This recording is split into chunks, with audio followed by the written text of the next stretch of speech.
We've seen that if we have a curve in the plane or in space, it doesn't really matter, given in the usual way, then we can define the line integral along that curve using any parameterization of that curve.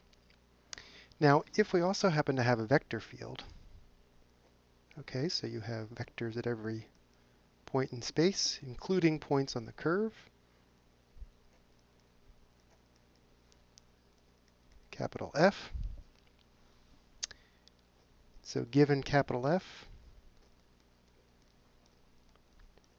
we could let f, little f, be capital F dotted with capital T. And remember, capital T is the unit tangent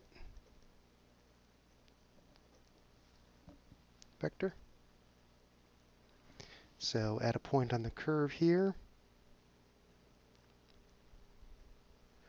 we have a unit tangent vector, and then we can take the inner product between F and T. Now, if you think about it in terms of projections, really, if F is a flow field, you're talking about flow along the curve. If F is a force field, you're actually talking about work along the curve. So these have real interpretations. But let's just go through with the math. So remember how you calculate the unit tangent is you take the regular tangent and normalize it by its magnitude.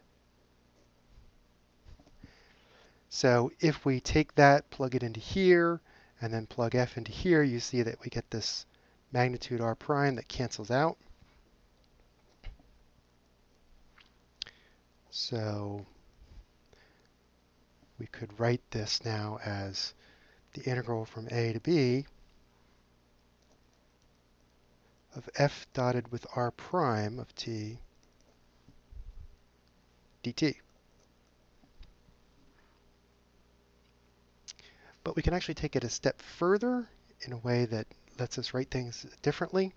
So if we look at R prime dt, that's dr dt times dt. And we just can't avoid writing that as dr. So now we have this vector differential. And in fact, I could think of it as the vector of dx, dy, and dz. Okay, where each of these is really x prime times dt, y prime times dt, and z prime times dt.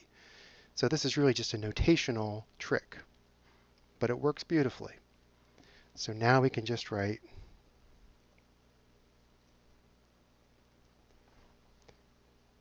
the line integral of f dotted with dr. And it's the same thing. It's computed by expressing everything in terms of t. Okay, but you do sometimes see integrals written this way. Okay, and what that means is the integral of the field f1, f2, f3 dotted with dr.